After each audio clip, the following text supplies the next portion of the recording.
Bannakibiina ki NRM ekiri mu buyinza balangiridde nti baakutandika ebikujjuko ebikulemberamu okulayiza omukulembeze wa Uganda General Yoweri Kaguta Museveni Tibuhaburwa okunaabaawo nga 12 omwezi ogujja ogwokutaano ng'alayizibwa okukulembera Uganda ekisanja eky'omusanvu ekyakalulu. Mu bikujjuko bino ebitandikanga ennaku z'omwezi lumu omwezi ogwokutaano mulimu okukola bulungi bwansi okudduukirira abali mu bwetaavu n'ebirala bingi okwetooloola Uganda yonna. Gavumenti ya Uganda mbutongole ngeyita mu ssengejjero lyayo ery'amawulire ga gavumenti erya Media Center yalangirira nti Pulezidenti omulonde era nga yaliko na kaakati General Yoweri Kaguta Museveni Tibuhaburwa ajja nate kulayizibwanga ennaku z'omwezi 12 omwezi ogujja ogwokutaano okukulembera ensi eno ekisanja ekya 2026 ku mikolo eginaabeera mu kisaawe kya Mefuga e Kololo. Kinajjukirwa nti nga 17 omwezi ogwagatonnya omwaka guno akakiiko k'ebyokulonda kalangirira Mwami Yoweri Kaguta Museveni Tibuhaburwa ku buwanguzi bw'entebe ennene ey'obwa pulezidenti mu kulonda kw'omulundi ogwo n'obululu obukadde 7 mu emitwalo 9,477 nti nga yafuna ebitundu 7 n'obuwuzi 4 ku buli 100 n'addirirwa Robert Kyagulanyi Ssentamu Bobi Wine eyafuna obululu obukadde 2 mu emitwalo 74 mu 1000 mu 2038. Akulira ya fesi eya nyini ntebe wa NRM ekyambogo Hajati Hadija Namyalo alangiridde nti okutandika n'omwezi ogujja bagenda kukola ebikujjuko ebyenjawulo okwetooloola Uganda eno nga bino byebigenda okukulemberamu okulayiza Mwami Yoweri Museveni mu kisanja kye ekiddako. Okwegattira wamu geemaanyi n'agali wamu ge galuma ennyama. So tukunga Bannayuganda mwenna bajjajja baffe bamaama baffe bataata basenga ffenna tugenda kutandika ogenda tulongoose enguudo tulongoose amalwaliro tulongoose nga twetegekera gendo bagiyita swearing in week etandise tugenda kubeera nga tutambula nga okukakasa nti nno olunaku olutuuka nga buli kimu kiri mu nteekateeka ennungi tetusobola kituukiriza nga Bannayuganda tebaliiko. Hajati Hadija Namyalo Uziye era asabye abakulu mu gavumenti ya Uganda abakola ebikwekweto mu bitundu bya Uganda ebyenjawulo okutereeza ebyobusuubuzi nga basindikiriza abo abakolera mu bifo ebikyamu nti bawuliriza abasuubuzi kye babasaba baleme kutulugunya na kufiiriza NRM mu buwagizi bwayo mu bantu. Tumongere okusooka okutubuulirirako tumanye kale mu Kampala yes n'emiriraano naye ate ab'omu kyalo kati obuuma bw'embeera eno tuwadde abantu ne tugabira abantu ebyalaani ne tugabira abantu welding machine chips machine mwe mwasoma mufuna emisaala gy'amaanyi naye omuntu oli omwana avuddeyo bamuwadde ssente za parish development model agambye kantandike wano ka business kange afunye ka kioski ojja okasaanyizaawo. Ministry eya Science ne Technologia ekakasizza nti yakuwa abavubuka mu bibinja 3 ensimbi obukadde bwe za Uganda 9 batumbula obuyiiya bwabwe singa bavumbula ebiyinza okukolebwa okumalawo ebizibu ebitagaza Bannayuganda mu bulamu obwa bulijjo. Tiimu z'abavubuka zino 3 empanguzi zigenda kusunsulwa mu ttiimu 10 ezalondeddwa okwetaba mu kanyomero akatuumiddwa Hakasoni abavubuka mwe bagenda okwolesereza obuyiiya bwabwe ku ngeri Uganda gy'erina okulwanyisaamu ebizibu mu yo yennyini gamba ng'okulwanyisa endwadde n'ebinnya mu nguudo okutereeza ebyentambula ebyenjigiriza n'ebirala. Buli kibinja kya kufuna ensimbi obukadde 300 era ssente zino ziri mu nteekateeka ey'okujaguza sabbiiti eya Science ne Technologia ey'okukwatibwa ku Lwokuna lwa sabbiiti eno mu kisaawe kya Mefuga e Kololo.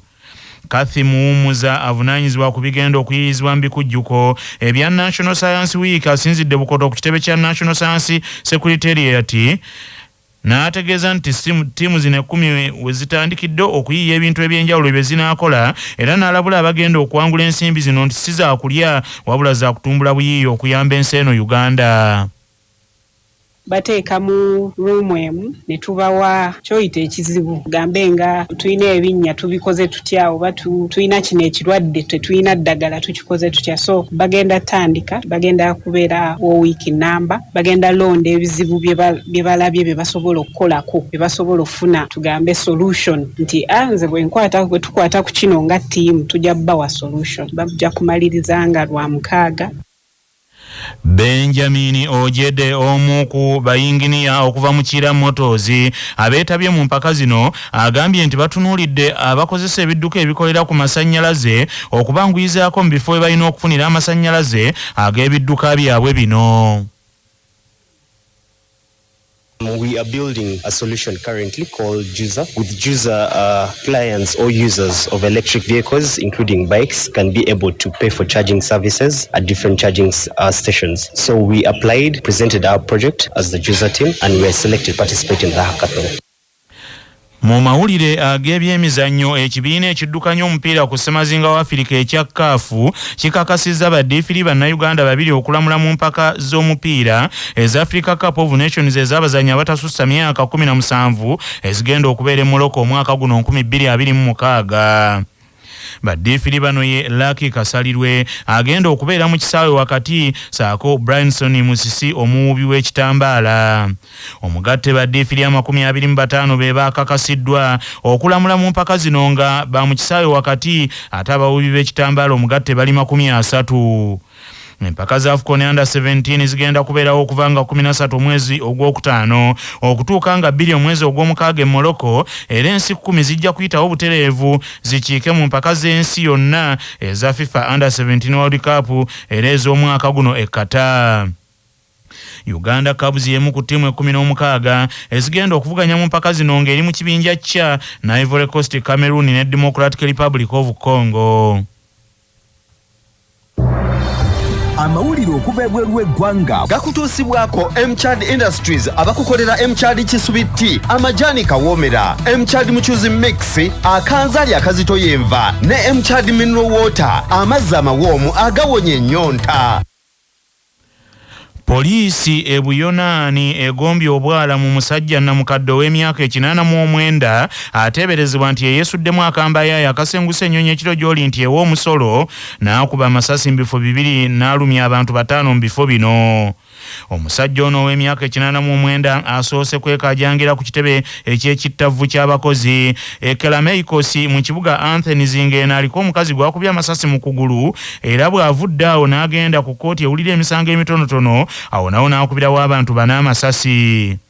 Kamera enkesi ez'omu bifo byombiriri zikutte bulungi muzeeyo ono nga yeefudde ekirala, era kitegerekese nti ono yeesuulidde mu jjulume abadde n'emmundu 2 okuli ne basitoola ng'ekigendererwa ekya namukadde ono na buli kati tekinnaba kutegeerekeka bulungi, naye nga bambega beembulunguludde ebifo ebibiri waakoledde effujjo ng'okunoonyereza kutandikiddewo ku nsonga eno.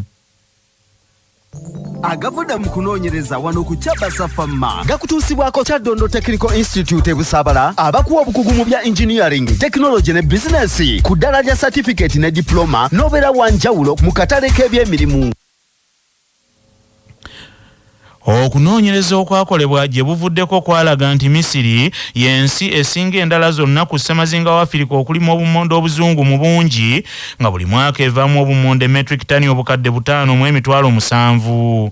Algeria yakubiri n'obumonde metric tani obukadde 5 mu emitwalo 2. South Africa yakusatu n'obumonde metric tani obukadde 2 n'ekitundu buli mwaka, so nga Kenya yakuna n'obumonde metric tani obukadde 2 buli mwaka.